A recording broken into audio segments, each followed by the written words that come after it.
Hi, my name is Derek Latterman, and this is my final homework assignment for Isys 321, the YouTube project. Briefly, I'm just going to talk about the software that Netflix has for suggesting movies or shows that you might like based on your previous picks.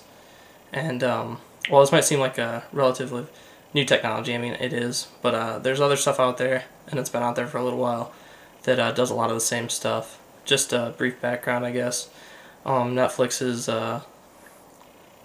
software on their website recommends shows or movies you might like based on previous things that you've rented or watched online. So, like for example, if you've like watched Band of Brothers, it might recommend The Pacific, a similar show from HBO about World War II, or it might recommend war movies or similar titles. So that's what that does. There's actually a lot of things out there that do this and that have been out there for a little while, some longer than others. For example, iTunes has the Genius sidebar. All you have to do is click on a song in your library, and it'll pick up other ones and recommend things like this in the iTunes store. So it's pretty neat. Another example of software like this is Pandora.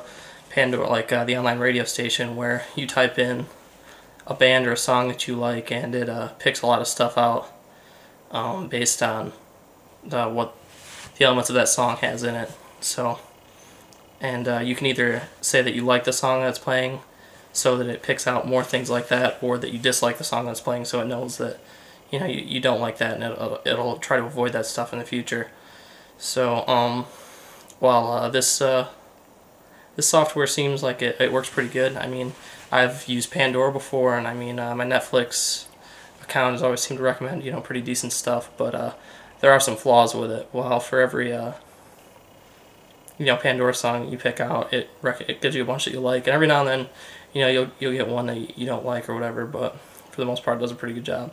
I found out that using Pandora, it actually does a really good job if you just put in like a certain genre of music. For example, like classic rock. It usually does an awesome job of that, rather than trying to build an entire station based off of one song or just one artist. So another issues, for example, Netflix has had, there was an article in the paper once about a lawsuit that they had.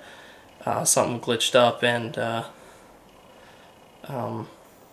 a user watched Planet of the Apes, and it recommended a documentary on Martin Luther King Jr., and they ended up with a lawsuit on it because of racism and things like that. So it just wasn't, it was nothing Netflix did to nothing they tried to do on their end, but just a bug in the system, which I'm sure it's been worked out or fixed. So while the software, I mean, it seems pretty useful, and a lot of the times it does a really good job, there's other times that it doesn't live up to what it's trying to do. So of course, it's only been around for a few years. I mean, so in the future, I'm sure it'll get a lot better. And that's my final homework project.